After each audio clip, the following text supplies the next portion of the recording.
പാലാ പൂവരണിയിൽ ഒരു കുടുംബത്തിലെ 5 പേരെ മരിച്ച നിലയിൽ കണ്ടെത്തിയ സംഭവത്തിൽ ആ ഒരു നടുക്കത്തിലാണ് നാടുള്ളത്. ജീവനൊടുക്കിയ ജെയ്സന്റെ മകൻ പഠിച്ചുകൊണ്ടിരുന്ന മൂത്ത മകൻ 4 വയസ്സുകാരനാണ്. മൂത്ത മകൻ പഠിച്ചുകൊണ്ടിരുന്ന അംഗൻവാടിയിലെ അധ്യാപിക ഇപ്പോൾ നമുക്കൊപ്പം ചേരുകയാണ്. ഇന്നലെയും ജെയ്സൺ കുട്ടികളെയുമായി അവിടെ എത്തിയിരുന്നു എന്നാണ് അധ്യാപിക പറയുന്നത്. ടീച്ചറെ, ഇന്നലെയും ജെയ്സൺ അവിടെ എത്തിയിരുന്നു? രാവിലെയും വൈകിട്ടും കൊച്ചിനെ കൊണ്ടുവന്നായിരുന്നു. 3:30 ആയപ്പം വന്നായിരുന്നു കൊച്ചിനെ കൊണ്ടുപോകാൻ. അതിനും അധികം സംസാരിച്ചില്ല. ഒരു ഫോണെ വിളിച്ചൊരു അല്ല കുറച്ച് നേരമൊക്കെ ഞങ്ങളോട് സംസാരിച്ചിട്ടൊക്കെ പോകുന്ന എല്ലാ ദിവസവും. സാധാരണ എല്ലാ ദിവസവും ജെയ്സൺ തന്നെയാണോ കുഞ്ഞുങ്ങളെ കൊണ്ടുവിടാം? ജോലി ഇല്ലാത്തപ്പം വരും. ജോലി ഉള്ളപ്പോൾ ആരെങ്കിലും അല്ല ഞങ്ങൾ കൊണ്ടുപോയി വിടും, അല്ല ഞങ്ങൾ കൊണ്ടുവരും. അങ്ങനെയായിരുന്നു. അല്ല ചേട്ടൻ്റെ പിള്ളേരൊക്കെ ഉണ്ട്, ചേട്ടത്തിയുണ്ട്, അങ്ങനെ ആരല്ല ഓട്ടോ വിടും. അങ്ങനെയൊക്കെ ആയിട്ട് കൊണ്ടുപോയി വിട്ടുകൊണ്ടിരുന്നത്. സാധാരണ വരുമ്പോൾ സംസാരിക്കുന്ന പോലെ ഇന്നലെ അത്രയും സംസാരിച്ചില്ല. രാവിലെയും സംസാരിച്ചില്ല, വൈകിട്ടും സംസാരിച്ചില്ല. ഒന്നും മിണ്ടിയില്ല. ഫോണെ വിളിക്കുകയായിരുന്നു. ഞങ്ങൾ ചോദിച്ചതിന് മാത്രം മറുപടി പറഞ്ഞുള്ളൂ. എന്തെങ്കിലും മാനസിക പ്രശ്നങ്ങളോ ബുദ്ധിമുട്ടോ ഉള്ളതായിട്ട് മുഖത്ത്?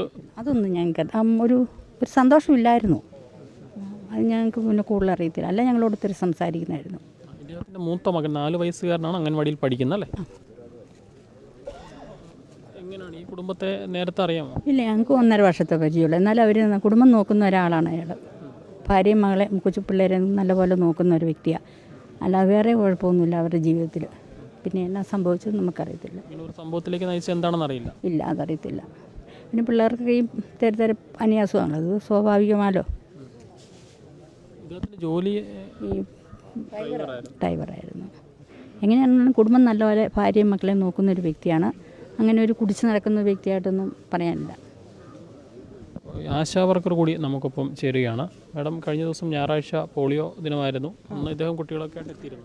ഉണ്ടായിരുന്നു. അവർ വളരെ സന്തോഷവാന്മാരായിരുന്നു. കാരണം എപ്പോഴും എന്നെ ഉണ്ടെങ്കിലും നമ്മളോട് പറയുന്നതാണ്. അന്ന് ആ തിരക്കിനിടയിലും ഹസ്ബൻഡും വൈഫും കൂടിയാണ് പിള്ളേരുമായിട്ട് വന്നത്. അപ്പോൾ 3 പേർക്കും ഇങ്ങനെ പോളിയോ മരുന്ന് കൊടുത്തു. അത് കഴിഞ്ഞപ്പോൾ പറഞ്ഞു, ചേച്ചി വീണ്ടും പനിയായി, ഇനിയിപ്പം മരുന്നൊക്കെ തീർന്നു എന്ന് പറഞ്ഞു. അപ്പം ഞാൻ അന്ന് കൊണ്ടുവന്നിട്ടില്ല. അത് പോളിയോ ദിവസം നമ്മൾ മെഡിസിനൊന്നും കൊണ്ടുപോകേണ്ട ആവശ്യമില്ലല്ലോ. അന്നേരം പറഞ്ഞു സാരമില്ല, ഞാൻ അടുത്ത ദിവസം എത്തിച്ചോളാമെന്ന് പറഞ്ഞു. എന്നിട്ട് ഞാൻ ഇന്ന് എൻ്റെ വീടിൻ്റെ അടുത്ത് തന്നെയാണ് അങ്കമാടിയിലെ ഹെൽപ്പർ താമസിക്കുന്നത്. ഹെൽപ്പറിൻ്റെ ഞാൻ മെഡിസിൻ പാരസെറ്റമോൾ സിറപ്പ് 1 ബോട്ടിലിന് പകരം 2 ബോട്ടിൽ കൊടുത്തു വിടുകയും ചെയ്തു. പിള്ളേർ ഉള്ളതല്ലേ, 3 പേർക്ക്, ഒരാൾക്ക് വന്നാൽ 3 പേർക്കും ഉണ്ട്. 3 പേർക്ക് നിലവിൽ പനി ഉണ്ടായിരുന്നു.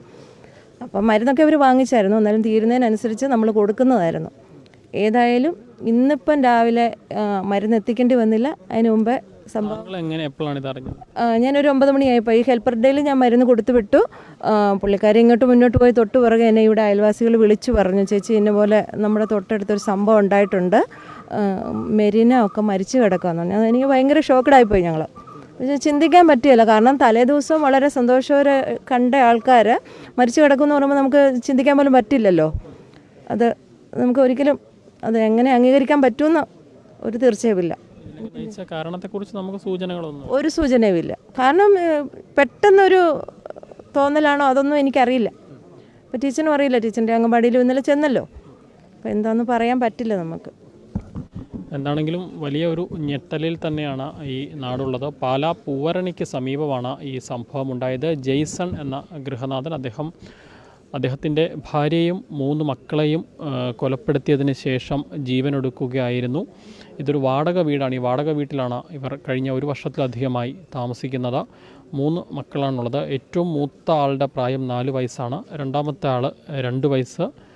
ഏറ്റവും ഇളയ കുഞ്ഞ് ആൺകുട്ടിയാണ്. അത് 7 മാസം മാത്രമാണ് കുഞ്ഞിൻ്റെ പ്രായം. എന്താണ് ഇത്തരത്തിലൊരു സംഭവത്തിലേക്ക് നയിച്ചതെന്ന് വ്യക്തമല്ല. എന്താണെങ്കിലും ഇന്ന് രാവിലെ ഈ കുട്ടികളെ ശ്വാസം മുട്ടിച്ച് കൊലപ്പെടുത്തുകയായിരുന്നു എന്നാണ് അനുമാനിക്കുന്നത് പോലീസ് പറയുന്നത്. പ്രാഥമിക വിവരം. അതിനുശേഷം ഇദ്ദേഹം തൂങ്ങി മരിക്കുകയായിരുന്നു എന്നാണ് പോലീസ് പറയുന്നത്. മൃതദേഹം അല്പസമയത്തിനകം തന്നെ ഇൻക്വസ്റ്റ് നടപടികൾ പൂർത്തിയാക്കി പോസ്റ്റ്മോർട്ടത്തിന് വേണ്ടി ആശുപത്രിയിലേക്ക് മാറ്റും.